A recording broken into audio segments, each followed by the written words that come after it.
तो test paper 8 के question number 14 तक कंप्लीट हो चुके हैं। आज की क्लास में क्वेश्चन नंबर 15 से स्टार्ट करेंगे। तो क्वेश्चन नंबर 15 है, the ages of A and B are in the ratio 5:2। After 5 years their ages will be in the ratio 15:7। The present age of A is, मान A की present as कितनी है। जो present edges का ratio है ए और B का, वो 5:2 गिवन है।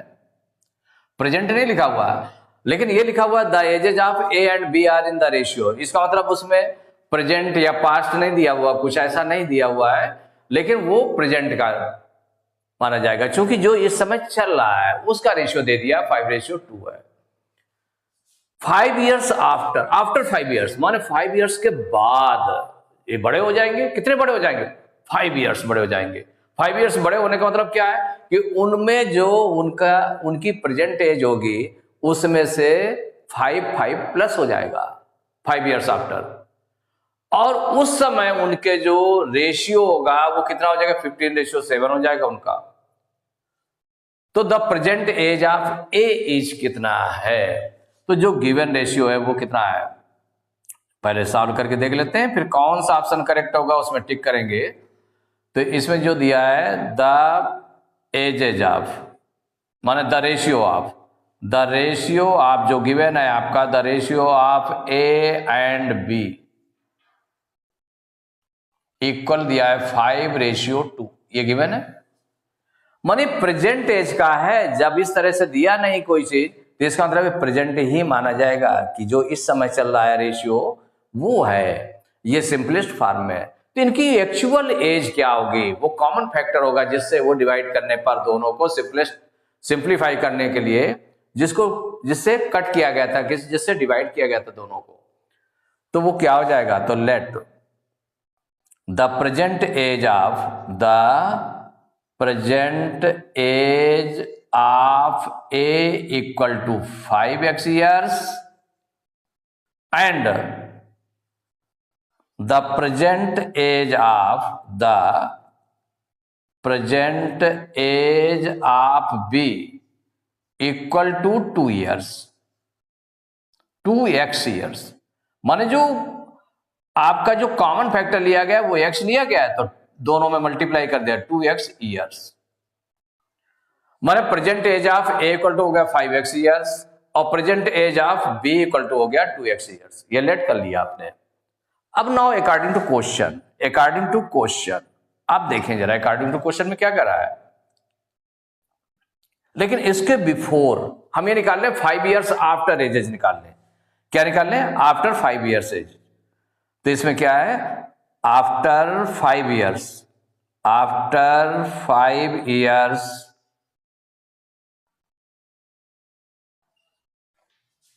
द एज ऑफ ए माने 5 years आफ्टर 5 years के बाद उसकी एज कितनी होगी ए की? तो प्रेजेंट एज कितनी लेट की है? 5x। तो 5x में 5 प्लस हो जाएगा, 5 years आफ्टर कह रहा है ना, तो 5 और ऐड कर लेंगे, इतने ईयर्स हो जाएगी। और after 5 years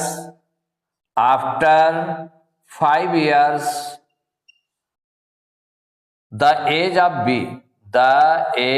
of B equal, B की एज कितनी हो जाएगी? तो बी की एज है 2x लेट की गई है, तो 2x में 5 प्लस कर देंगे, इतने ईयर्स हो गया।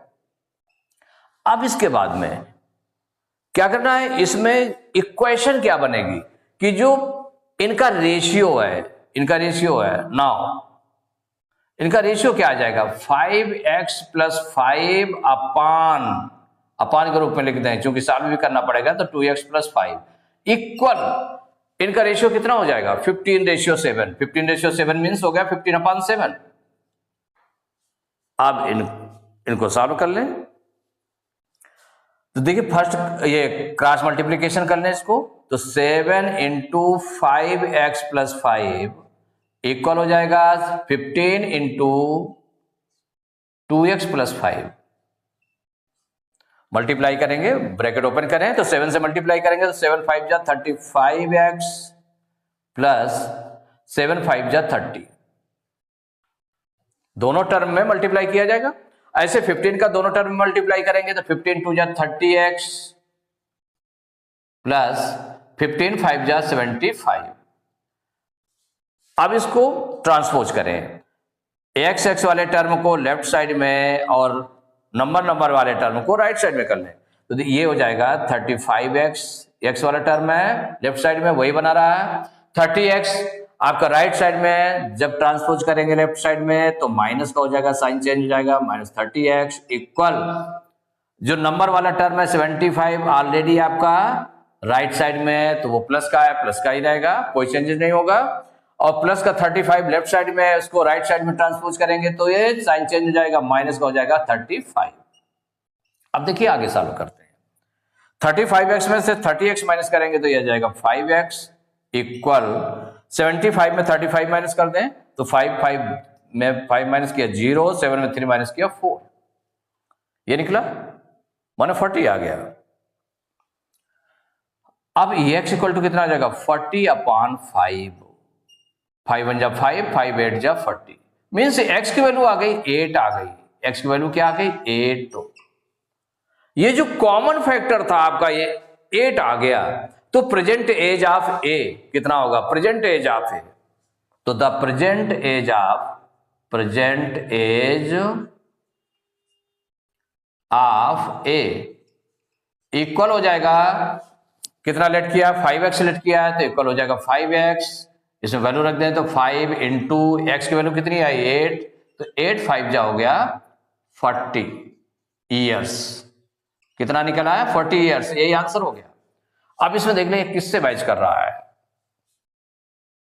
ए में 48 ईयर्स है, बी में 36 ईयर्स है, सी ऑप्शन में लिखा 40 ईयर्स, सी ऑप्शन मैच कर रहा है आंसर से, तो सी इज करेक्ट ऑप्शन।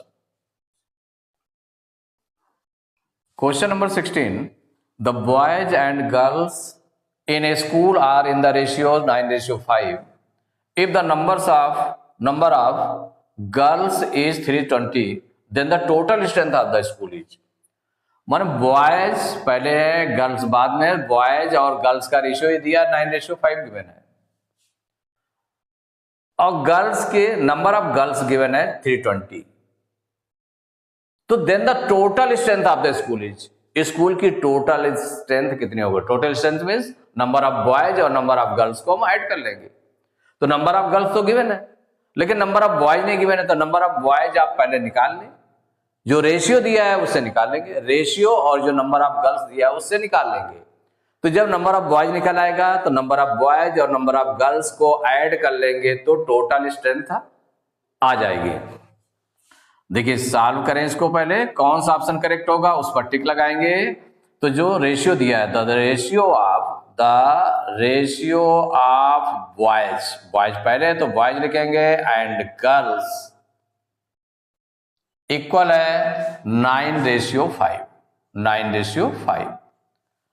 अब इनकी एक्चुअल, चूंकि रेशियो आपको पता है कि ये सिंपलेस्ट फॉर्म में होता है तो इसकी एक्चुअल वैल्यू तो है नहीं कि नंबर ऑफ बॉयज कितने हैं नंबर ऑफ गर्ल्स कितने हैं, ये तो रेशियो है उनका बॉयज और गर्ल्स का, तो इनकी एक्चुअल स्ट्रेंथ क्या हो जाएगी, तो जो कॉमन फैक्टर इसका रहा होगा, कॉमन फैक्टर जो भी रहा होगा उसको हम लेट कर लें x, तो इसमें 9x और ये 5x हो जाएगा। लेट द नंबर ऑफ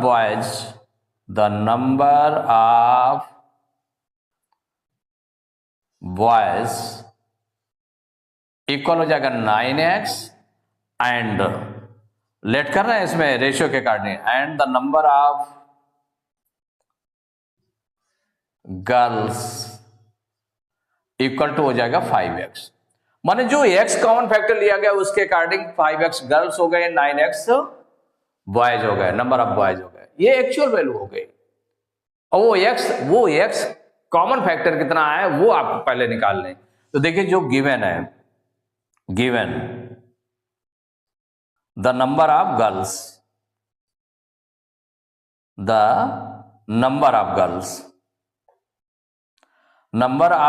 जो गिवन है वो कितनी गिवन है आप देख लें, नंबर ऑफ गर्ल्स इक्वल है 320 गिवन है 320, तो इसका तो नंबर ऑफ गर्ल्स गिवन है 320 और जो लेट किया आपने नंबर ऑफ गर्ल्स कितनी 5x, इनको दोनों इक्वल कर ले, तो देयरफॉर क्या हो जाएगा, तो अकॉर्डिंग टू क्वेश्चन क्या हो जाएगा, ये जो 5x है ये क्वेश्चन बन जाएगी इक्वल हो जाएगा 320।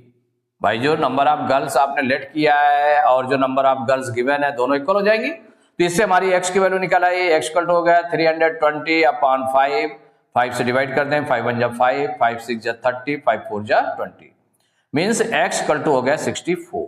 तो जब x की वैल्यू 64 निकल आई है, जो कॉमन फैक्टर था वो निकल आया, अब इससे हम नंबर ऑफ बॉयज निकाल सकते हैं। क्या निकाल सकते हैं, number of boys.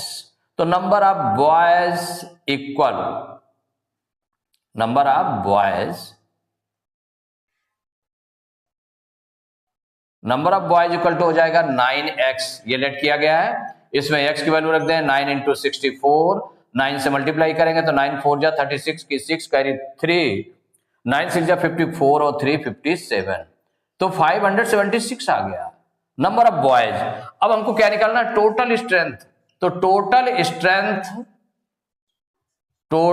Strength of school equal to कितनी हो जाएगी, नंबर ऑफ बॉयज और नंबर ऑफ गर्ल्स को ऐड कर लेंगे, तो number of boys plus number of girls. तो देखिए नंबर ऑफ बॉयज कितना निकाला आपने 576, और जो गिवन है नंबर ऑफ गर्ल्स कितनी गिवन है, ये गिवन है 320, दोनों को प्लस कर देंगे। तो देखिए 606 729 एंड 538 896, ये आंसर हो गया। तो जो टोटल स्ट्रेंथ कितनी हो गई 896, ये कौन सा ऑप्शन करेक्ट है, बी में देखिए 896 आंसर से मैच कर रहा है, तो बी इज करेक्ट ऑप्शन। तो टेस्ट पेपर 8 के क्वेश्चन नंबर 16 तक कंप्लीट हो चुके हैं। नेक्स्ट क्लास में क्वेश्चन नंबर 17 से स्टार्ट करेंगे।